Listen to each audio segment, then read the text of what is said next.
আগে তোমাদের সাথে আমি সুপ্রিয়াদির আইবুড়ো ভাতের ভ্লগ শেয়ার করেছিলাম আর আজকে শেয়ার করব তোমাদের সাথে সুপ্রিয়াদির বিয়ের ভ্লগ।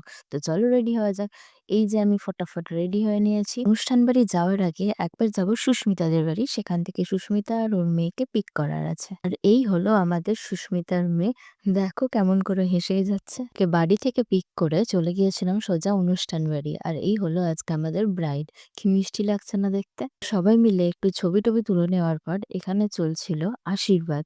আর তাই আমরা একটু চলে গিয়েছিলাম খাওয়া দাওয়ার দিকে। আর স্টার্টারে ছিল চিকেন পকোড়া। এইদিকে শুরু হয়ে গিয়েছিল বিয়ের সমস্ত রিচুয়ালস। এদিকে বরের পাশে সাতসী ঘোরানো হচ্ছিল। যে যাই বলো না কেন, বাঙালি বিয়ের রিচুয়ালস মানে অন্যরকমই লেভেলের। আর এইদিকে চলছিল সাত পাক ঘোরানো। আর এদিকে হবে হচ্ছে শুভ দৃষ্টি। তারপর এখান থেকে একটু বিয়ে দেখার পর চলে গিয়েছিলাম একটু বাইরে। আজকে এত সব মানুষ দেখে আমাদের এই পুচকির মনে খুব আনন্দ জেগেছিল। শুধু হেঁটেই বেড়াবে আর হেঁটেই বেড়াবে। আমরা হেঁপে যাচ্ছিলাম, বাট ও হাঁপছিল না। এদিকে আমরা বসে পড়েছিলাম খেতে। এই হচ্ছে আজকের বিয়ের মেনু কার্ড। আর এইদিকে দেখো, বিয়ের কনের বিয়ে করতে বসে ঘুম চলে এসেছিল। যাই হোক, অনেকটা টাইম হয়ে গেছিল, সেজন্য এবার বাড়ির দিকে রওনা দিয়েছিলাম।